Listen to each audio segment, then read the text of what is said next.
también. Hermanos, bienvenidos. Gracias por acompañarnos. Estamos ahora en vivo con Tesoros del Cielo. Gracias al Señor estamos en comunión presencial, ¿verdad? En vivo y en directo. Y ahí vamos el Señor me puso en mi corazón tratar el tema de estar cargados y cansados. De alguna manera, vivimos en un mundo caído, un mundo de pecado y de dolor, y nos toca pasar sufrimientos, enfermedades, circunstancias, dolor, y es inevitable sentirse cargado o cansado de repente, ¿verdad? Pero vamos a ver el contexto de esa palabra que nos da el Señor Jesús, porque hay diferentes tipos de cargas. Puede haber cargas físicas, obviamente, hay cargas espirituales, emocionales, y el Señor nos quiere librar de todas esas cargas. Por eso dijo, venid a mí, a venir al Señor los que estamos cargados o cansados, dice la palabra. Así que vamos a estar en el libro de Mateo, capítulo 11. Vamos a leer el contexto para entender por qué dijo el Señor esto. A veces podemos aplicarlo como lo hemos hecho, de hecho ya aplicado físicamente o emocionalmente, pero vamos a ver el contexto. Mateo 11, desde el versículo 1, dice la palabra del Señor: Cuando Jesús terminó de dar instrucciones a sus 12 discípulos, se fue de allí a enseñar y a predicar en las ciudades de ellos. Y al oír Juan en la cárcel los hechos de Cristo, le envió 2 de sus discípulos para preguntarle: ¿eres tú aquel que había de venir o esperaremos a otro? Respondiendo Jesús les dijo: Id y haced saber a Juan las cosas que oís y veis. Los ciegos ven, los cojos andan, los leprosos son limpiados, los sordos oyen, los muertos son resucitados, y a los pobres es anunciado el evangelio. Y bienaventurado es el que no halle tropiezo en mí. Mientras ellos se iban, comenzó Jesús a decir de Juan a la gente: ¿Qué salisteis a ver al desierto? ¿Una caña sacudida por el viento? ¿O qué salisteis a ver? ¿A un hombre cubierto de vestiduras delicadas? He aquí los que llevan vestiduras delicadas en las casas de los reyes están. ¿Pero qué salisteis a ver? ¿A un profeta? Sí, os digo, y más que profeta, porque este es de quien está escrito: He aquí yo envío mi mensajero delante de tu faz, el cual preparará tu camino delante de ti. De cierto os digo, entre los que nacen de mujer, no se ha levantado otro mayor que Juan el Bautista, pero el más pequeño en el reino de los cielos, mayor es que él. Desde los días de Juan el Bautista hasta ahora, el reino de los cielos sufre violencia, y los violentos lo arrebatan. Porque todos los profetas y la ley profetizaron hasta Juan. Y si queréis recibirlo, él es aquel Elías que había de venir. El que tiene oídos, oiga lo que el Espíritu dice el que tiene oídos oiga, para oír oiga, dice la palabra. Bien, vamos a hacer una pausa ahí para recapitular. Juan el Bautista, primo hermano del Señor Jesús, había sido elegido para preparar el camino del Señor, ¿verdad? Pero está en la cárcel.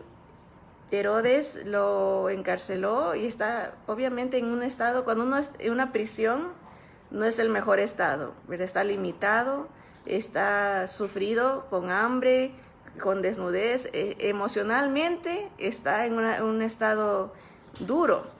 Y a veces cuando las emociones toman control de nuestra vida, nos afecta espiritualmente. Él sabía que Jesús era el Cristo. Él lo había anunciado. Él fue el primero que dijo: he aquí el Cordero de Dios, que quita el pecado del mundo.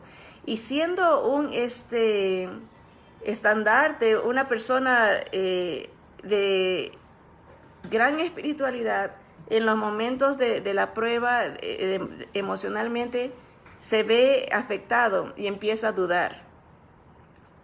Manda a sus discípulos y le dice: pregúntenle si en verdad es él el que iba a venir, o tenemos que esperar a otro. Y el Señor les confirma: díganles lo que ya han visto y han oído. el poder que se ha manifestado de parte de Él. Díganle que sí, que yo soy el Cristo y que no tenga tropiezo en mí. Miren lo que dice aquí al versículo 16. Vamos a ver esto en adelante. Mas ¿a qué compararé esta generación? Está hablando de la actitud de la gente, tanto como Juan que dudó. La gente también, en este caso, rechazaba al Señor. Dice, esta generación es semejante a los muchachos que se sientan en las plazas y dan voces a sus compañeros, diciendo, os tocamos flauta y no bailasteis, os endechamos y no lamentasteis. Porque vino Juan que ni comía ni bebía y dicen, demonio tiene.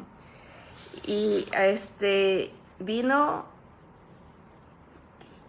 el Hijo del Hombre, hablando de Jesús, y miren lo que dice, que come y bebe, y dicen, he aquí un hombre comilón y bebedor de vino, amigo de publicanos y pecadores, ¿verdad? Dice, pero la sabiduría es justificada por los hijos. Lo que está de sus hijos, lo que quiere decir el Señor, ese juego que tenían los niños, es de que la gente no pedían que jueguen, pero no salían, o sea, no cooperaban, no entendían. Y eso el Señor le está diciendo, se parecen a esos niños que quieren jugar, pero nadie los apoya. Así son ustedes, que no respaldan, no entienden. Aunque la sabiduría habla como que fuera una mujer, tiene hijos, ¿verdad? Ustedes no son esos hijos, ustedes no son... no siguen la verdad. Miren el versículo 20. Dice, entonces comenzó a reconvenir a las ciudades en las cuales había hecho muchos de sus milagros, porque no se habían arrepentido, diciendo, ay de ti Corazín, es un nombre para Jerusalén también. Dice, ay de ti Betsaida, porque si en Tiro y en Sidón se hubieran hecho los milagros que han sido hechos en vosotras, tiempo ha que se hubieran arrepentido en silicio y ceniza. Versículo 22. Por tanto os digo que en el día del juicio será más tolerable el castigo para Tiro y para Sidón que para vosotras.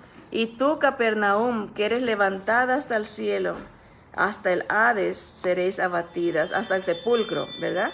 Porque si en Sodoma se hubieran hecho los milagros que han sido hechos en ti, habría permanecido hasta el día de hoy. Por tanto os digo que en el día del juicio será más tolerable el castigo para la tierra de Sodoma que para ti. Entonces el Señor está confirmando, sí, yo soy el Cristo. Díganle a Juan que yo soy el Mesías, yo soy el Salvador, yo soy el que Dios Padre iba a mandar para rescatarlos. Ustedes, los que me oyen, les dice el Señor a los que estaban alrededor de Él, no me aceptan. Están rechazándome, se burlan de mí, me dicen que soy un comilón, un glotón, ¿verdad? Y más tolerable va a ser el juicio para esas ciudades que menciona el Señor, como en este caso Sodoma, que para Jerusalén y para Capernaum, que era donde el Señor estaba haciendo muchos milagros. Dice, porque si a ellos se les hubiese dado estos milagros que han sido hechos en vosotros, ellos se hubiesen arrepentido hace mucho tiempo. El Señor conoce el corazón de la gente y sabe en quién confía y qué piensa uno de Cristo, de Jesús, ¿verdad? Y noten, ahí viene la conexión, dice en el versículo 25, en aquel tiempo respondiendo Jesús dijo, te alabo, Padre, Señor del cielo y de la tierra, porque escondiste estas cosas de los sabios y de los entendidos y las revelaste a los niños. Sí, Padre, porque así te agradó. Todas las cosas me fueron entregadas por mi Padre, y nadie conoce al Hijo sino el Padre, ni al Padre conoce a alguno sino el Hijo, y aquel a quien el Hijo lo quiera revelar. Y ahí les dice, venid a mí, los que estáis trabajados y cargados, y yo os haré descansar. Llevad mi yugo sobre vosotros y aprended de mí, que soy manso y humilde de corazón, y hallaréis descanso para vuestras almas, porque mi yugo es fácil y ligera mi carga. Entonces pareciera como que no tiene mucha conexión, pero ahorita vamos a entender la conexión. Acuérdense, número 1, Juan estaba teniendo dudas de Jesús. Número 2, la gente que seguía al Señor no creía en Él, lo estaba rechazando, lo estaba criticando. Entonces, alguna gente puede empezar a tener dudas del Señor por los problemas emocionales en los que está pasando, como en el caso de Juan. Y otra gente puede rechazar al Señor no porque tenga dudas, porque están viendo los milagros, están viendo sus obras, simple y llanamente porque su corazón no es humilde, no hay mansedumbre. Eso es lo que le está, y se están cargando de legalismos, prefieren seguir las tradiciones de los hombres como lo hacían ellos. Estaban siguiendo a los fariseos, a los saduceos, que les ponían cargas, que tenían que, dice, diezmar hasta el comino, o sea, hasta los polvitos que uno usa, lo más chiquito, se fijaban ellos, no estás haciendo esto, tienes que hacer esto. Les daban muchas cargas que ni siquiera ellos podían cargar, ¿verdad? Eso les dice el Señor. Ustedes ponen traba a los que quieren entrar al reino porque les ponen tantas cargas que ni siquiera ustedes pueden cumplir. La palabra cansado, porque el Señor dice, venid a mí los que estáis cansados, es la palabra griega kopiao. Kopiao es cansado en griego y quiere decir cansarse, agotarse, exhausto de pesos y dolor. También quiere decir trabajar con angustioso esfuerzo, un trabajo corporal o fatigarse. El Señor está diciendo, veo que están sobrecargados, tratando de cumplir todas estas leyes que les están imponiendo los sacerdotes, los saduceos, los fariseos. Dice, pero si estás así o si estás cargado, miren la palabra cargados, es la palabra fortizo. Eso quiere decir ponerse uno mismo una carga. Metafóricamente, poner cargas de ritos y preceptos no necesarios. Hay veces que generalmente otras personas nos los ponen a nosotros o uno pone a otros. Esa es la idea, de cargar a otros con requisitos. Que no hagas esto y haces lo otro y esto. Y eso es metafóricamente lo que está tratando de decir el Señor. Están llenos de trabajos y no, como dice aquí, ponerse peso, sobrecargarse con ansiedad espiritual. ¿Cuántas veces, verdad, nosotros nos sobrecargamos porque queremos que todos los demás, verdad, que hagan las cosas como nosotros queremos, verdad? Y a veces hay, obviamente, tiene que haber un balance, y eso es lo interesante de esta palabra, descanso. ¿Han visto las balanzas como tienen estas dos, verdad? Hay un nombre especial que tiene y lo estuve leyendo y se me escapa, como lo que conecta la balanza, lo que está en la mitad, es ese fierrito. Eso lo llamaban descanso también. ¿Qué quiere decir? ¿Verdad?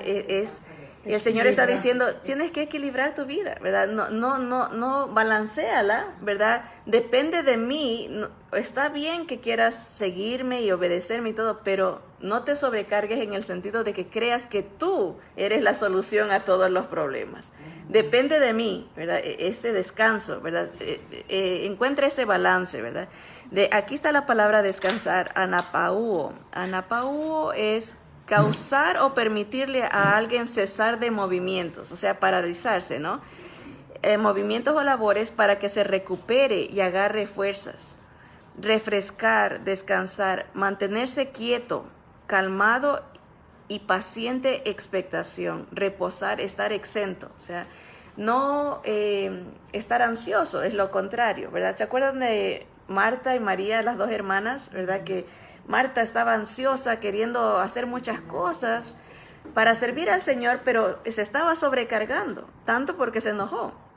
Si hubiese estado tranquila, no se hubiese enojado porque encontraba placer en lo que estaba haciendo, pero en el momento que viene y dice, mírala, ella no está haciendo nada, está aquí, ya quiere decir que estaba sobrecargada. Por eso el Señor le dice, cálmate. Ella buscó lo mejor, que es estar conmigo, ¿verdad? No tanto las apariencias, lo que se vea, ¿verdad? Sino la intimidad con el Señor. Pero ese es el descanso, estar exento de esa ansiedad. Ahora, también el Señor cuando dice, y les daré descanso, es la palabra, es diferente. Una es el descansar, es la anapauo, y el descanso es la anapausis, que quiere decir una intermisión. Por ejemplo, cuando uno va o está en un teatro, hay una pausa que hacen, ¿verdad? Para que la gente se levante al baño o compre lo que quiera. O en un partido hacen lo mismo, hay una intermisión, un descanso. Eso es lo que quiere decir el Señor. Yo les quiero dar ese tiempo que se mantengan quietos, que no se sobrecarguen. Cesación de movimiento, trabajo o negocio, recreación, ¿verdad? Eso es lo que quiere darnos el Señor, refrescarnos en Él. ¿Y cómo lo hace? Pues Él dice, aprendan de mí que soy manso y humilde. Manso es la palabra praus, que quiere decir dócil. Normalmente cuando uno está queriendo cambiar a la gente, no es dócil, sino que es demandante, es fuerte, es duro. Haz esto y esto, ¿y por qué? Reclama. En que el Señor dice, no, la mansedumbre es ser dócil. Si uno se acerca a una persona y con calma, con cariño, ¿verdad? Con dulzura, con ternura, esa es aprender del Señor, porque Él no demanda nada de nadie. Él nos ofrece la bendición. No dice tienes que hacerlo, sino puedes hacerlo con el poder que yo te doy de mi Espíritu Santo. No tienes que, pero puedes, te habilito, te facilito. Y eso el Señor quiere que descansemos en el poder de su fuerza, en su humildad, en su mansedumbre. Miren, otro concepto de la palabra manso es humilde, modesto, gentil, amable. Y creo que todos podemos llegar examinar nuestro carácter, nuestra vida, ¿verdad? Si nos estamos sobrecargando, queriendo cambiar a otros, queriendo imponer reglas y preceptos que el Señor no ha puesto. Hay veces que nos perdemos en las cositas que no son tan importantes, ¿verdad? Y obviamente hay que tener el balance. El Señor por eso dice que Él es manso. Aprendan de mí cómo trato a la gente y cumplan la ley de Cristo. Está comparando las dos leyes, la ley de Moisés, que es reglas y reglas y reglas, y la ley de Cristo, que es amor a Dios y al prójimo. Vamos a leer esto. Gálatas 6:2 dice, sobrellevad los unos las cargas de los otros y cumplid así la ley de Cristo. El Señor no quiere que nos sobrecarguemos tratando de cambiar a los demás, sino dejando que el Señor los ame a través de nosotros. Y al llegar a entender esto, nosotros nos quitamos cargas. Al llegar a aplicar esto a nuestras vidas, descansamos, porque estamos siguiendo los pasos del Señor Jesús. Miren, ¿qué es la ley de Cristo? ¿Qué es exactamente la ley de Cristo y cómo se cumple al sobrellevar las cargas de los otros? Mientras que la ley de Cristo también se menciona en 1 Corintios 9:21, la Biblia específicamente en ninguna parte define cuál es precisamente la ley de Cristo. Sin embargo, la mayoría de los maestros de la Biblia comprenden que la ley de Cristo es lo que Cristo dijo que eran los grandes mandamientos en Marcos 12:28-31. ¿Cuál es el primer mandamiento de todos? Jesús le respondió, el primer mandamiento de todos es, oye Israel, el Señor nuestro Dios, el Señor uno es. Y amarás al Señor tu Dios con todo tu corazón, y con toda tu alma, y con toda tu mente, y con todas tus fuerzas. Este es el principal mandamiento. Y el segundo es semejante, amarás a tu prójimo como a ti mismo. No hay otro mandamiento mayor que estos. La ley de Cristo entonces es amar a Dios con todo nuestro ser y amar a nuestro prójimo como a nosotros mismos. En Marcos 12:32 y 33, el escriba que le hizo a Jesús la pregunta responde con amarle con todo el corazón, con todo el entendimiento, con toda el alma y con todas las fuerzas, y amar al prójimo como a uno mismo es más que todos los holocaustos y sacrificios, hablando de los otros mandamientos, ¿verdad? En esto Jesús y el escriba estuvieron de acuerdo, que estos dos mandamientos son el corazón de toda la ley del Antiguo Testamento. Toda la ley del Antiguo Testamento se puede colocar en las categorías de amar a Dios o amar a tu prójimo. Diversas escrituras del Nuevo Testamento declaran que Jesús cumplió la ley del Antiguo Testamento, trayéndola hasta su fin y conclusión. Eso podemos ver en Romanos 10, en Gálatas 3, en Efesios 2. Jesús cumple toda la ley. En Él se cumple todo. Por eso si tenemos a Jesús y lo amamos a Él, es lo máximo para Dios. Es entender que Jesús es el cumplimiento de la ley y es lo más importante. En lugar de intentar recordar los más de 600 mandamientos individuales en la ley del Antiguo Testamento, los cristianos deben simplemente enfocarse en amar a Dios y amar a los demás. Si los cristianos verdaderamente y de corazón obedeciéramos estos 2 mandamientos, estaríamos cumpliendo todo lo que Dios requiere de nosotros. Y así no nos sobrecargaríamos, ¿verdad? Porque cuando estamos tratando de puntualizar lo que otros no están haciendo y tratar de controlar sus vidas, seguimos sobrecargándonos y sobrecargándonos. El Señor, por eso dice, a Juan, el Señor trató con él. Con la gente que lo rechazaba, el Señor les dijo, el juicio va a ser más grande para ustedes que aún para Sodoma. Imagínense, lo que está diciendo el Señor es, dependan en mí, confíen que yo estoy en control. Yo sé como las dudas que tienen gente como Juan, yo sé los que me rechazan. Tú enfócate en amarme a mí. Tú enfócate en seguirme a mí.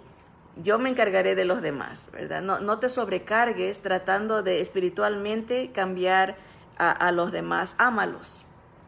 Y eso requiere mansedumbre, eso requiere humildad. Y al tener esa humildad, esa mansedumbre, esa dependencia en el Señor, esas cargas se van a ir quitando.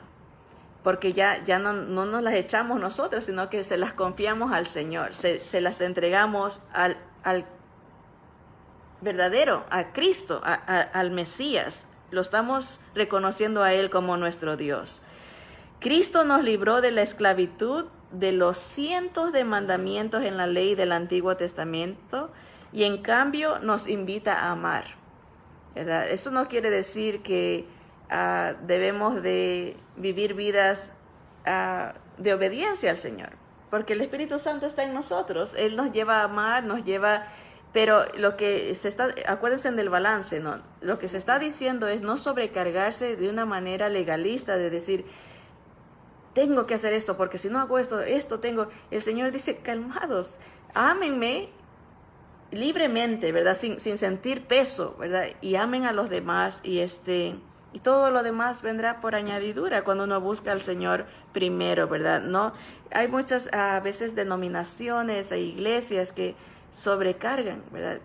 Tienes que orar 10 horas arrodillado y si no haces eso, no estás agradando al Señor. Tienes que ayunar tantos días para agradar al Señor. Tienes que, la ley, ¿verdad? Ponen, y tienes que hacer esto, tienes que dar esto y si no estás, y se recibe la crítica porque si uno no lo hace, se siente menos que otros y el Señor dice, no, eso no es lo que significa amar a Dios sobre todas las cosas. Es cumplir la ley de Cristo, que es amar a nuestro prójimo y al Señor con nuestro corazón, como el Señor nos lo permita, ¿verdad? En el trabajo, en la casa, en el camino, ¿verdad? De diferentes maneras podemos mostrar amor y a Dios, amando a nuestro prójimo también. Miren lo que dice 1 de Juan 4, del 7 al 8. Amados, amémonos unos a otros, porque el amor es de Dios. Todo aquel que ama es nacido de Dios y conoce a Dios. El que no ama, miren, aquí está el contraste, el que no ama no ha conocido a Dios porque Dios es amor. La manera que la gente sabe que somos de Dios es si nos amamos los unos a los otros. Si tenemos humildad, mansedumbre, en el trato unos con otros, esa dulzura, esa amabilidad, esa ternura, ¿verdad? Ser dóciles. Dice, 1 de Juan 5:3 continúa, dice, pues este es el amor a Dios, que guardemos sus mandamientos y sus mandamientos no son gravosos, o sea, no son una imposición. porque el Espíritu Santo nos habilita para poderlos cumplir, ¿verdad? Entonces entendemos eso, que no es por fuerza, porque si fuera fuerza es violación, no es amor, ¿verdad? Si el Señor impone, dice, tienes que hacer eso, no, Él dice, te doy el poder para hacerlos, ¿verdad? Para cumplirlos, sin ese peso, sin sentir como una carga. Hay gente que para ellos ir a la iglesia es gravoso. Darle al Señor cosas, diezmos, ofrendas, es gravoso. Alabar a Dios es gravoso. Hay gente que eso uno puede darse cuenta, ¿verdad? Que está como, ¿a qué hora se acaba? ¿Verdad? Qué largo. Oír la palabra de Dios muchas veces es gravoso para mucha gente. Y el Señor dice, no debe de ser así. Si tienes a mi espíritu, todos mis mandamientos va a ser una satisfacción, no va a ser una carga, va a ser una bendición. Algunos usan el hecho de que no estamos bajo la ley del Antiguo Testamento como una excusa para el pecado. El apóstol Pablo trata este tema en Romanos. Dice, ¿qué pues? ¿Pecaremos porque no estamos bajo la ley, sino bajo la gracia? En ninguna manera. Romanos 6:15. Para el seguidor de Cristo, el amor a Dios y el amor a otros. Leamos eso otra vez. Dice, para el seguidor de Cristo, el evitar el pecado se logra por el amor a Dios y el amor a otros. Si notamos, la gran mayoría de los pecados, los mandamientos son horizontales. Hay mandamientos que son hacia Dios y hay otros que son verticales, ¿verdad? O es al revés, vertical y horizontal, así. Para Dios vertical y horizontal. Cuando uno no ama a Dios, va a fallar en ciertos pecados que son verticales, que como no tendremos a Dios, tendremos imágenes, usaremos el nombre del Señor en vano, ¿verdad? No, el pecado viene cuando no hay amor. Si es un mandamiento vertical, se ofenderá al Señor porque no lo amamos primero a Él. Y si no tenemos amor por el prójimo, ofenderemos en los pecados que son horizontales. Por ejemplo, mentiremos los unos a los otros, adulteraremos, es una ofensa al prójimo, ¿verdad? Codiciaremos lo del prójimo. Entonces lo que el Señor está diciendo es, la falta de amor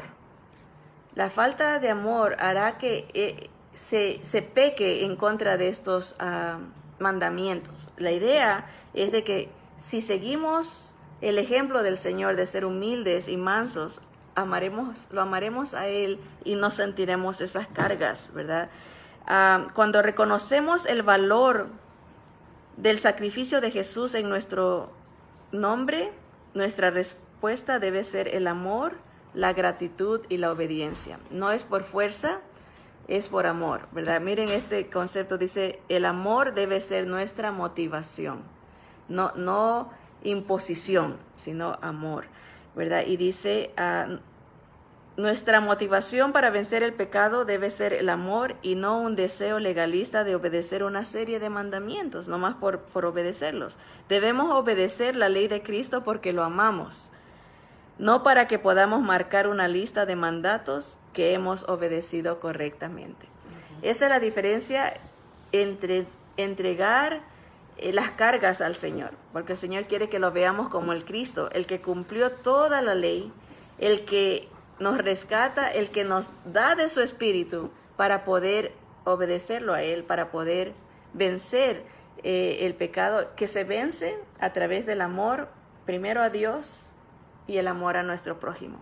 Mientras más amamos, menos cargas vamos a sentir, porque menos nos vamos a enfocar en querer imponer a la gente lo que a veces ni nosotros podemos cumplir, ¿verdad? Es la realidad, como los fariseos que querían imponerle a la gente cosas que ellos no cumplían, y el Señor dice, no, así no, están cargándolos, sigan mi ejemplo, manso, humilde, y como decía el versículo, vamos a leerlo otra vez, en el versículo 28 de Mateo 11, dice, venid a mí, dijo el Señor Jesús al Cristo, venid al Mesías, reconoced que Él es el que cumplió todo y que Él es el que nos rescata de todo. Venid a mí, todos los que estáis trabajados y cargados, y yo os haré descansar. Llevad mi yugo.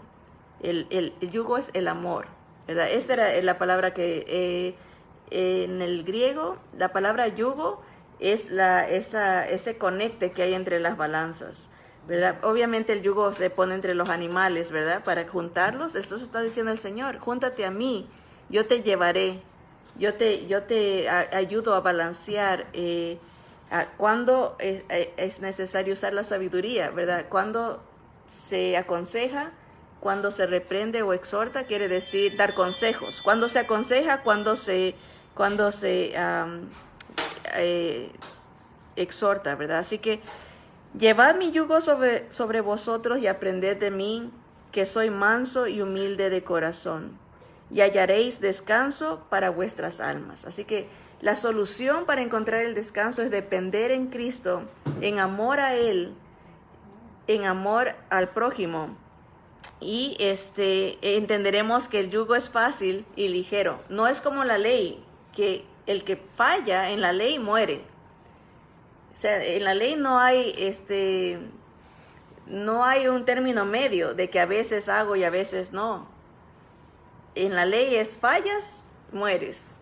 Por eso el Señor dice, ya Jesús pagó la ley, ya Jesús pagó todo, ahora dependemos de Él. En Él, el amor de Cristo nos ayuda el Espíritu Santo de Él nos habilita para poder descargar todas estas tendencias que tenemos de querer controlar las cosas. El Señor dice, mírame como tu Cristo, mírame como tu Salvador, como tu solución, mírame como el que, quien soy, ¿verdad? Yo soy el que soy, dijo el Señor, y si me miras así, aunque a veces dudes como Juan, o a veces gente rechazará esa verdad, quedará en ese estado de carga, quedará en ese estado de ansiedad. Pero si dejas que yo fluya en ti, con el fruto de mi espíritu, encontrarás ese descanso, encontrarás esa paz que solamente Cristo nos puede dar. Así que vamos a orar para que el Señor nos enseñe más a depender de Él, a ser como Él. Aprended de mí, dijo el Señor, que soy manso y humilde de corazón. No era algo solamente exterior, era algo interior, ¿verdad? Así que, amado Señor, queremos entregarte las cargas que traigamos, Señor, a veces puestas por nosotros mismos, imposiciones, posiciones que nos damos, Señor, de querer controlar a otros o cambiar y solucionar, Señor. Tú eres Dios, tú eres el Cristo. A ti te debemos de llevar todos, porque tú eres el único que se lleva la gloria, Señor. Si tú cambias, si tú sanas, si tú provees, todo viene de ti, no de nosotros, Señor. Apuntar a otros a Jesús y aprender a amar como tú nos amaste, Señor. Amarte a ti sobre todas las cosas para no sobrecargarnos, porque a veces empezamos a amar las cosas del mundo y nos trae estrés, nos trae ansiedad, preocupaciones, nos trae enfermedades, nos trae nerviosismos. Padre Santo, gracias porque tú nos enseñas que dependiendo de ti, Señor, aprendiendo de ti, siendo mansos y humildes, creyendo que Jesús ha llenado todo, Él ha cumplido todo. Señor, nos basta tu gracia. Ayúdanos, Señor, a entregar cualquier religiosidad, legalismo, cargas que hayan venido a través de los años, que pensamos que tú requieres, Señor, pero tú nos requieres nomás que te amemos. Y todo lo demás vendrá por añadidura, la sabiduría, el balance, Señor, vendrá de ti. Señor, gracias porque tú eres paciente, Señor, misericordioso, eres bueno, solo tú eres bueno, Señor. Nadie es como tú, solo tú eres Dios, Señor. Gracias porque somos tus hijos, tienes paciencia, Señor, nos corriges, nos edificas con tu palabra, Señor. Te entregamos las cargas. cualquier fortaleza de necedad, de mal carácter, Señor, de imposición. Señor, te las entregamos a ti. Dependemos de ti, Señor. Todo viene de ti. Reconocerte que tú eres el que nos sostienes. Tú eres el que nos das la vida. Tú eres el que tienes planes benditos para nosotros, Señor. Te amamos. Perdónanos, Señor, por ponernos muchas veces en el trono de nuestro corazón, Señor. Solo tú eres digno. Tú eres el único Rey de reyes y Señor de señores. Señor, corrígenos. Ayúdanos a ver a nuestro prójimo con ojos diferentes. No con ojos de acusación, de juicio, de dureza, sino más bien con tus ojos, Señor, ojos de misericordia, de perdón, ojos de gracia, ojos de amor. Señor, llénanos de tu amor, Espíritu Santo. Llena nuestra mente, nuestro corazón con tu amor, que todo lo soporta, ese amor que es paciente, ese amor que todo lo puede, que es amable, que no busca lo suyo, que no guarda rencor, ese amor que es divino. Señor, llénanos de tu amor. Gracias porque lo has derramado en nosotros a través de tu Espíritu Santo. Señor, ayúdanos a vivir en Él, en ese amor, tratarnos, soportarnos los unos a los otros y cumplir así el gran mandamiento, la ley de Cristo, que es amarte a ti sobre todas las cosas y a nuestro prójimo como a nosotros mismos. Gracias, Señor, por darnos descanso. Gracias, Señor, por darnos esas fuerzas que necesitamos, por restaurarnos, Señor. Gracias porque la paz que viene de ti, Señor, es una paz que el mundo no nos puede dar. Gracias, Señor, porque eres bueno. En tu nombre poderoso oramos y te damos gracias. Amén, amén. Bien, hermanos, que el Señor los bendiga y sigamos echando las cargas al Señor. Adelante con Cristo.